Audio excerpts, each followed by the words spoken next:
जय सच्चिदानंद मित्रों। पूछा एक भाई ने मुझसे, मैंने एक वीडियो में बोला था तो कि सब बुलाते हैं उसको और वो आता नहीं परमपिता परमात्मा के लिए। और मैं कहता हूँ कभी मुझे अकेला छोड़ के थोड़ी देर जा, वो जाता नहीं।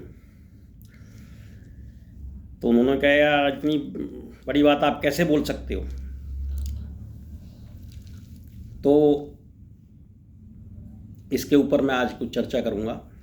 पहले तो एक जगजीत सिंह की कुछ लाइनें याद आ गई। बड़े महान गज़ल गायक, हमारा सौभाग्य था कि इस पावन धरती पे वो आए थे।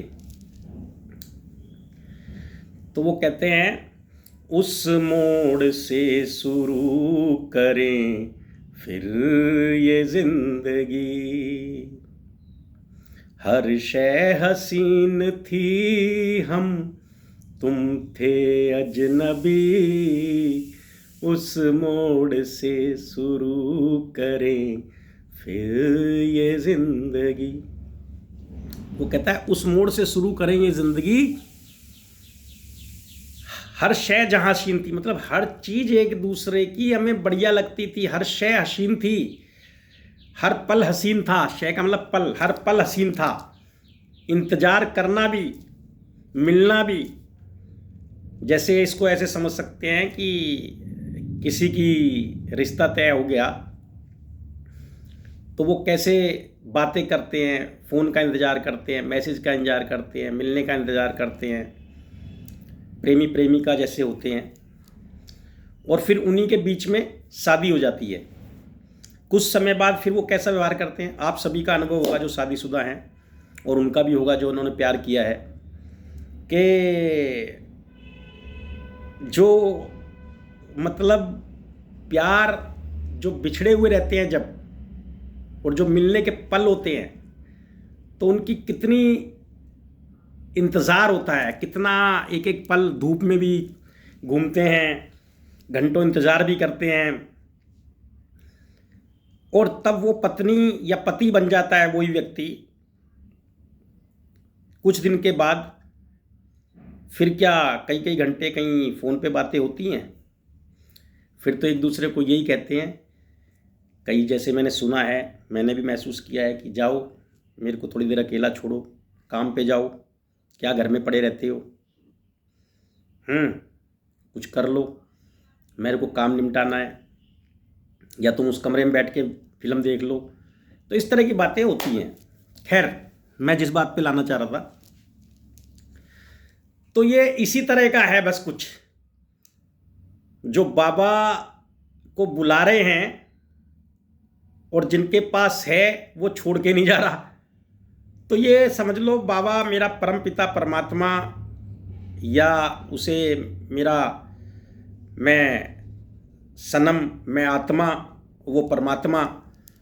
तो ये कह लो कि मैं हर पल उसी के ध्यान में रहता हूँ। वो अपने अलावा कुछ, उसके अलावा मुझे कुछ दिखता ही नहीं। तो इसलिए मैं कई बार उसे कहता हूँ कि कोई आ जाए, मिलने आ जाए, कोई चला जाए, तो सबसे मैं उनकी बातें करता हूँ। तो मैं इसलिए बाबा को कहता हूँ, बाबा थोड़ी देर कभी छोड़ के चले जाया करो, और भी समाज में चीज़ें करनी होती हैं, सब मिलना जुलना होता है लोगों से। हर एक आदमी ज्ञान का भूखा नहीं है अभी। तो ये इस बात का जवाब है। इस पे एक पाकिस्तानी बड़े गज़ल गायक हुए हैं, उन्होंने भी बड़ा अच्छा कहा है कि तुम हाथ में आ जाओ तो बुत, अगर हाथ में जो आ जाओ तो बुत, वरना खुदा हो। अब इस चीज से आप समझिए, किसी चीज का भी अभाव जब होता है, किसी चीज का भी जब हमारे पास अभाव होता है, तो कितनी हमें लगन होती है उस चीज की पाने की।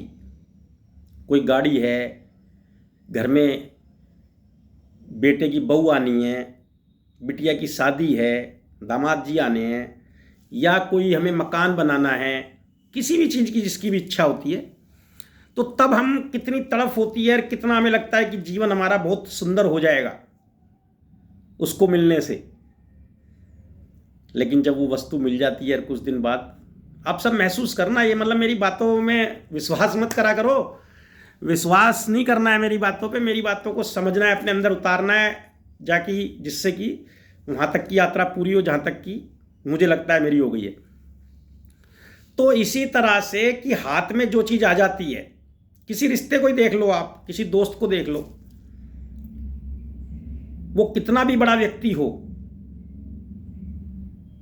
और जब आप उसके करीब आ जाओगे, रोज उठने बैठने लगोगे, रोज जानने लगोगे, उसके साथ खाने पीने लगोगे, तो हमें सबको एक दूसरे की कमियां नज़र आने लगती है, अच्छाइयां नज़र नहीं आती। अच्छाई तो हमेशा दूर से नज़र आती है। और इसीलिए मैं कहता हूं भैया, एक आराध्य बना लो, उसी पे समय लगा लो।